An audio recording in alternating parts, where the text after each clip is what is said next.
ईश्वर की कृपा आप सभी पर बनी रहे। प्रकृति की कृपा से आप सभी का कल्याण हो। श्रोताओं, आज हम जीवन के एक ऐसे विषय पे बात करने जा रहे हैं जिसका भाव कहीं ना कहीं, जिसकी चिंता कहीं ना कहीं हर व्यक्ति को परेशान करती है।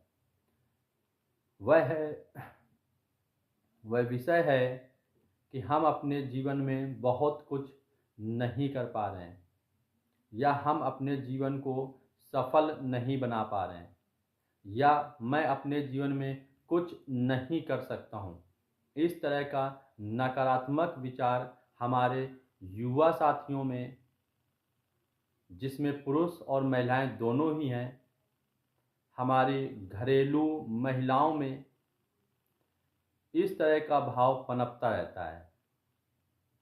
और होना भी चाहिए, ये भाव होना भी चाहिए कि जब हमें जीवन मिला है तो हम अपने जीवन को क्या घर गृहस्थी तक ही सीमित रखते हैं, या खाने पीने तक ही सीमित रख सकते हैं, या फिर हमारी ज़िंदगी का भी कोई उद्देश्य है, कोई मकसद है जिसे हमें पूरा करना होता है। तो श्रोताओं, हर एक व्यक्ति के ज़िंदगी का एक उद्देश्य जरूर होता है, एक मकसद जरूर होता है। कुछ लोग उसको आसानी से पहचान जाते हैं, कुछ लोग उसको पहचान नहीं पाते हैं। अब कुछ कैसे पहचान नहीं पाते हैं, वो क्या करें जो हम उसको पहचान पाएँ? ये एक सोचने वाला प्रश्न आता है हमारे सामने कि गुरुजी, हम कैसे पहचानें कि हमारी ज़िंदगी का उद्देश्य क्या है? तो पहली बात तो मैं यही बताना चाहता हूँ कि जब हम उद्देश्य की बात करते हैं तो हमारे जितने भी साथी हैं, युवा साथी ज़्यादातर जो उद्देश्य डिसाइड करते हैं, जो अपना टारगेट फिक्स करते हैं, वो शॉर्ट टर्म टारगेट फिक्स करते हैं। लॉन्ग जो उद्देश्य है, जो लंबे समय का उद्देश्य है, जो हमारे जीवन का उद्देश्य होता है, वो हम नहीं सेट कर पाते हैं। जैसे नौकरी पाना, ये एक छोटा उद्देश्य होता है हमारे लिए। बड़ा उद्देश्य होता है कि हम समाज में क्या करने के लिए आए हैं, समाज या प्रकृति में हम अपने जीवन को किस तरीके से प्रयोग करेंगे, ये मेन उद्देश्य होता है। अब उसको किस तरीके से समझना है, हमारा उद्देश्य क्या है, ये सोचना पड़ता है हमें कि हम अपने समाज को क्या दे सकते हैं। तो इसके लिए आपके पास कोई ना कोई घटना या कोई कारण आपसे संबंधित होता है कि ये घटना हमें भविष्य में देखने को मिल रही, इसलिए मैं अपने भविष्य को इस लक्ष्य के लिए बनाऊंगा। अब इसको एक उदाहरण समझते हैं, एक छोटी घटना से समझते हैं। भारत का एक राज्य है बिहार। बिहार में एक गांव में एक व्यक्ति है जिसका नाम है मांझी। मांझी का जो गांव है वो शहर से 3 से 4 किलोमीटर है, लेकिन इस 3 से 4 किलोमीटर के बीच में एक पहाड़ी है। क्या है? पहाड़ी है। उस पहाड़ी के चलते वो अपने गांव से शहर जाने के लिए कम से कम 25 से 30 किलोमीटर जाता है। कितना जाता है? 25 से 30 किलोमीटर उसको सफर तय करना पड़ता है। सभी लोग इसी तरीके से अपना जीवन यापन कर रहे होते हैं कि वो शहर जाने के लिए 25 से 30 किलोमीटर का सफ़र तय करते हैं। और ये बात तब की है जब बहुत ज़्यादा संसाधन नहीं थे, बहुत विशेष प्रकार की गाड़ियाँ नहीं थी। बैलगाड़ी, पैदल या साइकिल से ही लोग अपना आना जाना करते थे।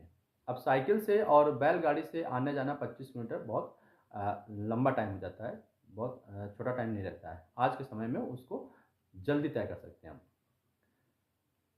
तो मांझी अपने गांव से शहर जाने के लिए 25 से 30 किलोमीटर का सफ़र तय करता था। वो युवा व्यक्ति था, उसकी शादी हुई। शादी के कुछ ही दिन बाद क्या होता है कि उसकी पत्नी की तबीयत खराब हो जाती है।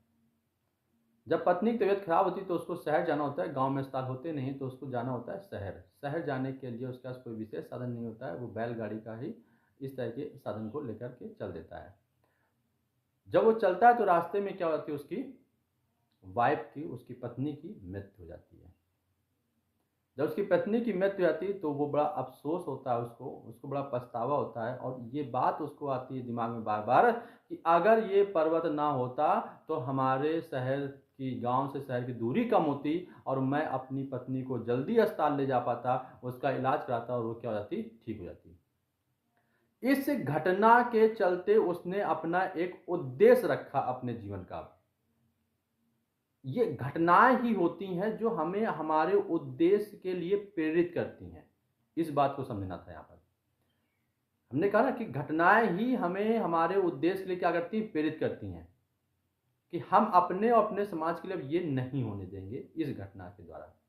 माझी के दिमाग में भी यही बात आ चुकी थी कि अब मैंने अपनी पत्नी को तो खोया है, लेकिन मैं चाहता हूं कि इस तरह की हालत में कोई दूसरा व्यक्ति ना मरे। उसके लिए उन्होंने उस माउंटेन को तोड़ना शुरू कर दिया, उस पर्वत को तोड़ना शुरू कर दिया और गांव से शहर के बीच के लिए एक रास्ते का निर्माण करने लगे। देखिए, एक अकेला व्यक्ति पर्वत तोड़ रहा है। हंसी वाली बात लग सकती है, लोग हंस सकते हैं कि देखिए कितना अजीब मजाकिया काम कर रहा है कि पर्वत तोड़ रहा है एक व्यक्ति।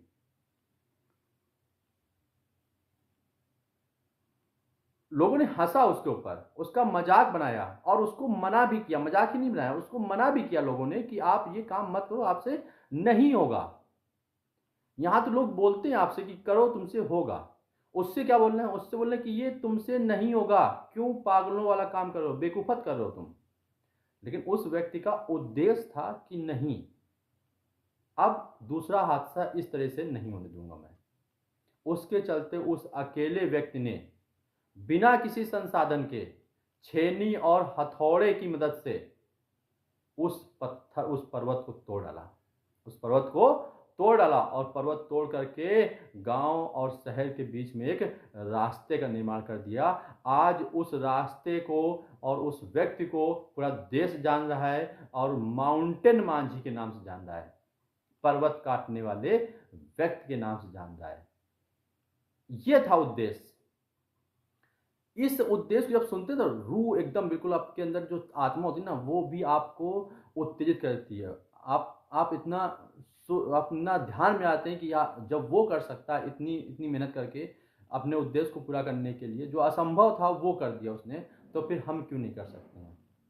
तो सभी युवा साथियों से या सभी उन भाइयों से मेरा कहना है जो इस बात को लेकर के परेशान है कि मैं अपने जीवन में क्या कर रहा हूँ, क्या करना चाहिए, वो किसी घटना से चीज़ों को सीखें और अपने उद्देश्य को निश्चित करें और उस उद्देश्य को पूरा करें।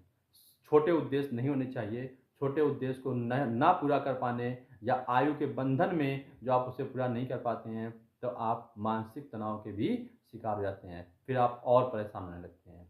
तो हमने कहा उद्देश्य हमेशा कैसा लगाइए, बड़ा होना चाहिए। उद्देश्य हमेशा क्या होना चाहिए, बड़ा होना चाहिए। तभी कभी ज़्यादातर आप सुनते होंगे जो अच्छे विद्वान या महापुरुष होते हैं कि उद्देश्य हमेशा कैसा बनाइए, बड़ा बनाइए और उसको पूरा करने के लिए अपनी पूरी मेहनत लगा दीजिए। देखिए सफलता आपको मिलेगी जीवन के किसी न किसी एक पड़ाव में जाकर के। लेकिन छोटे उद्देश्य बनाएंगे तो आप पूरे नहीं होंगे, तो आप हमेशा उदास रहेंगे, आप नकारात्मक भाव के शिकार होंगे, मानसिक तनाव से ग्रसित होंगे। इसलिए हमारे सभी साथियों श्रोताओं से कहना है कि आप जिंदगी में अगर अपना उद्देश्य बनाएंगे, अपना एक अच्छा उद्देश्य बनाएंगे, तो आप उसे जरूर पूरा करेंगे और उससे आपको शांति मिलेगी, हमारे समाज हमारी प्रकृति के लिए भी कल्याणकारी होगा। इसलिए सभी लोग जो है अपना उद्देश्य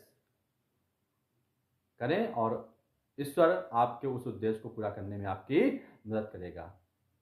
जय हो।